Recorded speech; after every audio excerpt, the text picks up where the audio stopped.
सुनो बात ए मेरे हमदम, सुनो बात ए मेरे हमदम, मुझको ना तुम तड़पाओ। तला भुना और मैदे वाली चीज़ें ना तुम खाओ। शराब का प्याला जहर है, शराब का प्याला जहर है, इसको दूर ही रखना। फैटी लिवर की बीमारी से खुद को तुम बचाना। मैं हूँ रक्षक शरीर का, मैं हूँ रक्षक शरीर का, मुझको साफ सुथरा ही रखना। संतुलित भोजन और व्यायाम दिनचर्या में तुम अपनाओ। ये है हमारे लिवर की पुकार। तो दोस्तों, आज मैं इस शायरी से आपको कुछ समझ में लगा हो कि आज मैं किस बारे में बोलना चाहती हूँ। आज मैं ये बताना चाहती हूँ कि your liver is standing on the crossroads between your metabolism and your obesity and your hormones. So all these things can lead to a severe cardiometabolic disorders wherein liver has a central place to play. Liver आपका बीच में चौराहे के बैठा है। आपका मोटापा, आपका metabolic dysfunction, आपके हॉर्मोन्स का इफ़ेक्ट सब आपके लिवर पर होता है। और इसके इफ़ेक्ट से क्या कुछ हो सकता है, जानिए आज इस वीडियो के तहत। राइट, तो एक व्यक्ति जाता है, अपना अल्ट्रासाउंड कराता है किसी भी रीज़न से, और वहाँ जाके पता चलता है कि उनको फैटी लिवर की बीमारी है। तो लोगों को लगता है कि फैटी लिवर तो किसी को भी हो सकता है, और आजकल तो क्योंकि बहुत कॉमन है तो इस पे ज़्यादा तवज्जो देने की ज़रूरत नहीं है। पर यहाँ पर आप गलत हैं, इस पर पूरा ध्यान रखने की ज़रूरत है, क्योंकि फैटी लिवर आपको बहुत सारी परेशानियों में डाल सकता है अगर इसका ठीक से ख्याल ना रखा जाए। तो फैटी लिवर पर हमें बहुत ध्यान देना है, क्योंकि ये बीच चौराहे पे बैठा है। It is the central major part, it is sitting on the intersection, it is sitting on the crossroads. तो होता क्या है कि you have a fatty liver. Fatty liver मतलब आपके लिवर में more than 5% of the fat is there in the hepatocytes, and along with that there are some cardiometabolic risk factors. May it be your BMI, which is more than 25 kg per square meter, with the waist circumference in the men if it is more than 90 centimeter, and in the females if it is more than 80 centimeter. If the triglyceride levels are more than 150 milligram per deciliter, if your blood pressure is more than 130 by 85 millimeters of mercury, if your HDL is less than 50 in females and less than 40 in males, if your blood sugar levels, your HbA1c is more than 5.7, your fasting is more than 100, and your postprandial if it is more than 140.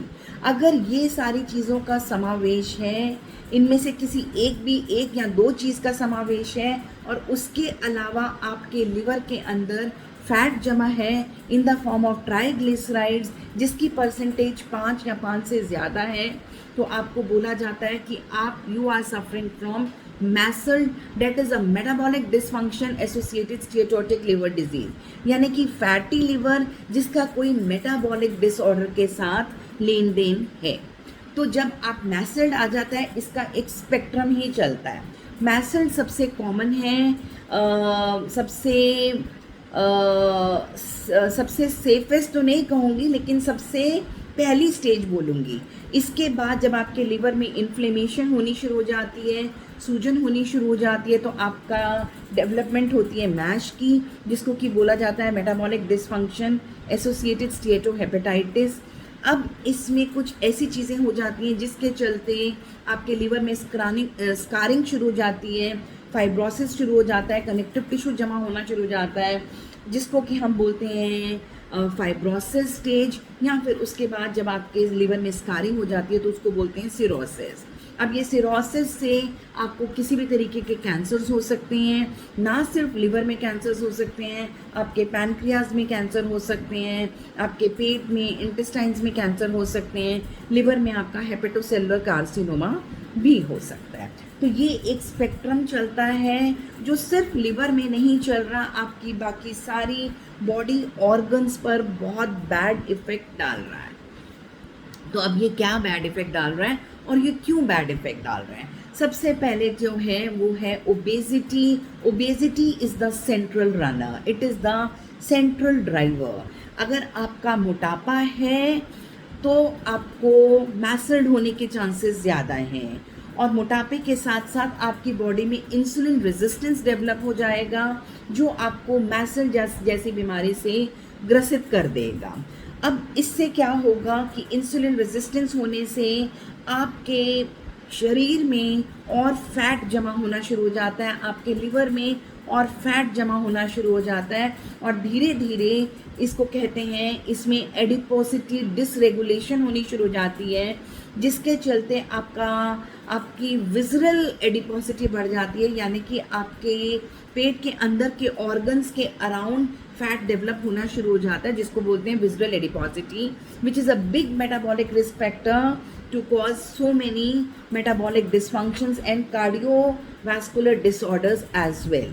तो इसको कहते हैं CKN syndrome, यानी कि cardio kidney and a metabolic disorder which is associated with MASLD. यानी कि आपका liver central driver है इतने सारे ऑर्गन्स पे इशू डेवलप करने के लिए, इतने सारे ऑर्गन्स को प्रभावित करने के लिए. तो उसके पीछे की पैथोफिजियोलॉजी कॉमन है. They share a similar pathophysiology where in obesity is the major role player, along with that insulin resistance, then inflammation.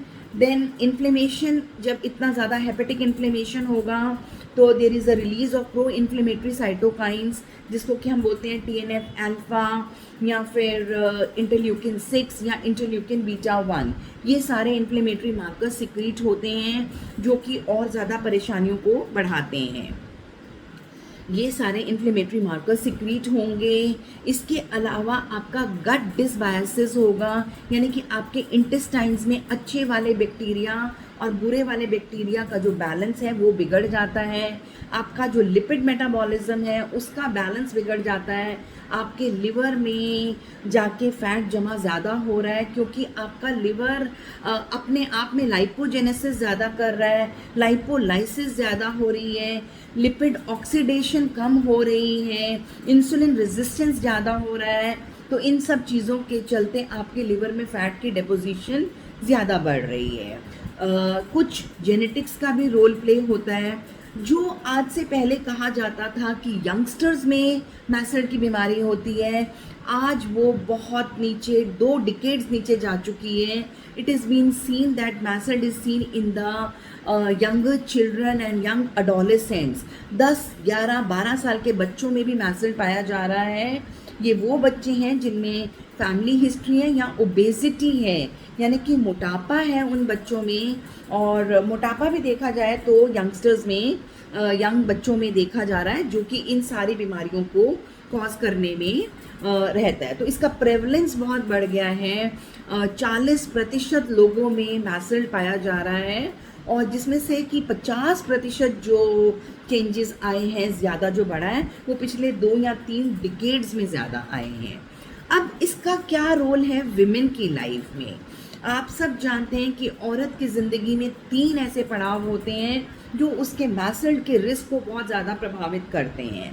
पहला है PCOS यानी कि polycystic ovarian disease, which is seen in the young females at the age of between the age of 25 to 40 years. इस time पर insulin resistance is the major driver for PCOS and obesity as well.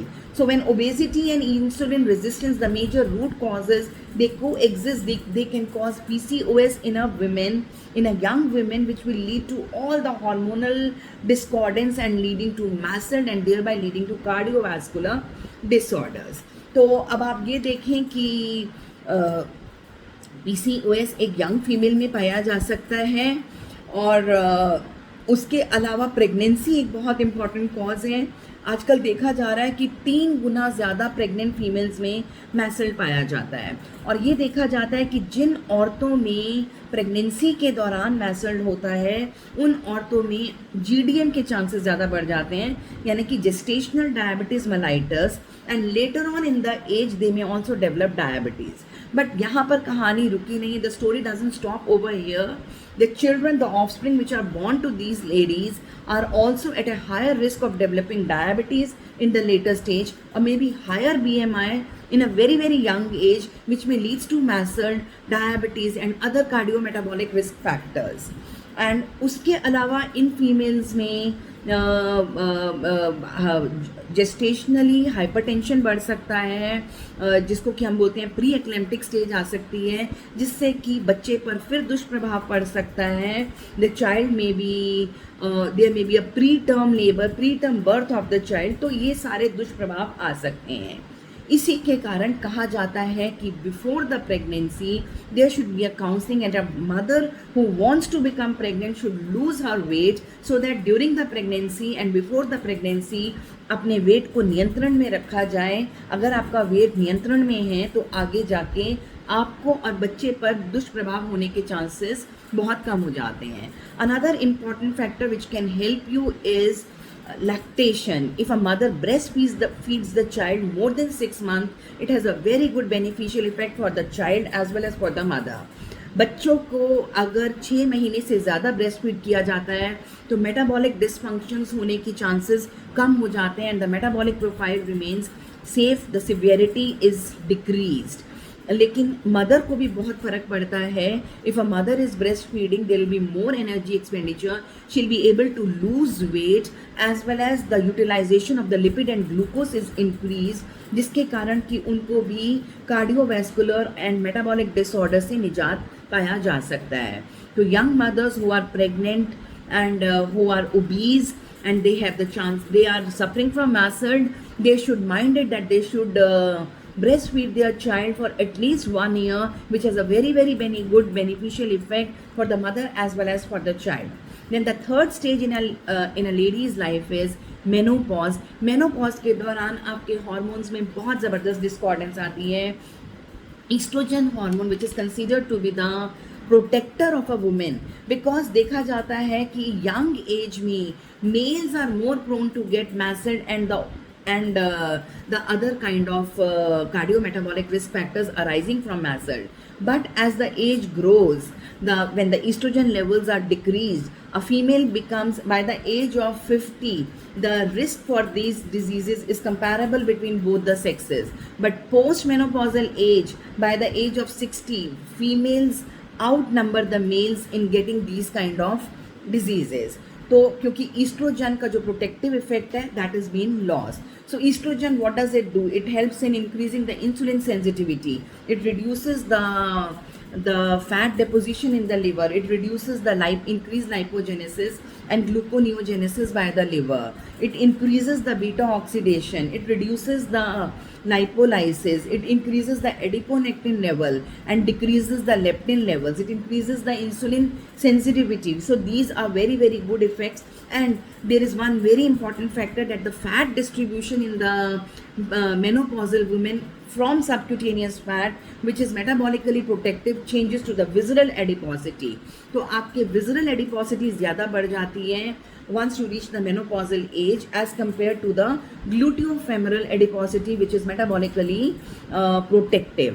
तो ये सारी चीज़ें menopause के दौरान होती हैं, और इन सब का शुरुआत मैसल्ड से होता है, and then this MASLD leads to CKM syndrome. Now what are the 4 stages of CKM syndrome? Stage zero जब एक व्यक्ति बिल्कुल हेल्दी है, उसको कोई परेशानी नहीं है, but the corner stone for everything is for the treatment is lifestyle. Lifestyle में 2 चीज़ें बहुत इंपॉर्टेंट हैं, your diet, your exercise, your stress, your sleep. So 4 चीज़ें इंपॉर्टेंट हो गई. डाइट में आपने कार्बोहाइड्रेट की मात्रा कम लेनी है, and you will have to decrease the refined carbohydrates and we go in for the complex carbohydrates, so that there is less de novo lipogenesis and gluconeogenesis by the liver, और liver के ऊपर ज़्यादा बोझ ना पड़े. Second important thing is your physical exercise. Mind it, you have to do any kind of physical exercise for at least 150 minutes in a week, or vigorous exercise if you are doing, then it can be 75 minutes in a week. So physical exercise will really help you out Follow the circadian rhythm, sleep in the night, get up in the daytime, do the exercise, keep your liver clean, abstain from alcohol and smoking, and this will really help you out. This can be the lifestyle which will help you out in keeping your liver perfectly fine and thereby keeping your cardio-metabolic health in a great manner. So अगर आप इन चीज़ों का ध्यान रखते हैं तो ये आपकी बहुत बहुत बहुत मदद करेगा. तो अगर आपको भूलना नहीं है कि आपका आपका लिवर है, it is a central player, और इसके पीछे आपका मोटापा, आपका इंसुलिन रेजिस्टेंस, आपका inflammation, they are going to play a great role in causing cardiometabolic conditions. So this is a stage 0. Stage 1 when the risk factors do come in, यानी कि हो सकता है कि आपका मोटापा शुरू हो गया है, you have got visceral adiposity. Then stage 2 when risk factors for the cardiometabolic risk factors does develop, you may be having insulin resistance, you may be having impaired fasting glucose or impaired glucose tolerance, you may be having albumin, urea, etc. Then comes the stage 3 when there is subclinical atherosclerotic cardiovascular disease sets in. There may be albumin, urea, there may be some amount of CKD has developed. But if you reach stage 4, then that is the last stage of CKM syndrome, wherein you are already suffering from atherosclerotic cardiovascular disease and chronic kidney disease with albumin, urea, with a lot of kidney injury has already taken place. So these are the 4 CKM syndrome stages which has to be taken care of. So what treatment would you give? The cornerstone I told you is lifestyle. Then for PCOS patient, you can put the patient on metformin. You have to try to help the patient lose weight. For losing weight, we have very good drugs which have come today, GLP-1 receptor agonists or GLP-GIPs. Then for the cardiac failure and for the kidney, we have SGLT2 inhibitors and GLP-1 receptor agonists, which can be given as per the after seeing the EGFR levels and after seeing what are the ACR levels, that is the albumin creatinine ratio. Then another very important drug which has got the green signal from the US FDA, the only drug is resmetirom, which is a thyroid receptor beta agonist, which has been given the green signal to be for the treatment of the MASH patients, for the treatment of the patients with fibrosis of F2, F3 stage. It has the capacity for the MASH resolution, and it has the capacity to reduce the fibrosis stage by at least 1 stage. So resmetirom is a very, very good drug which has come into action. Along with that, the SGLT2 inhibitors, the GLP-1s, the combination of the GLP, GIP, then metformin, then so on and so forth. So many drugs have come into this. Another important thing is, does testosterone has an important role in the females for causing MASH? Yes, testosterone has its effect. It is a sex dependent effect. For males, if they have a lower testosterone levels, they have more chances of developing MASH. But for the females, if the testosterone levels are higher, as it is also been seen in PCOS females with hyperandrogenism, they have the courage to develop MASH. Similarly comes the prolactin. Prolactin shares a J-shaped relationship.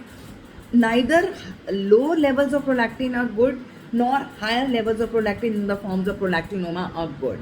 So prolactin should be apt. If it is not apt, it has the capacity to lead to MASH, because it again has the similar pathophysiological mechanism to develop the CKM progression. Cabergoline is the drug which can be used along with the MASH treatment to reduce the prolactin levels.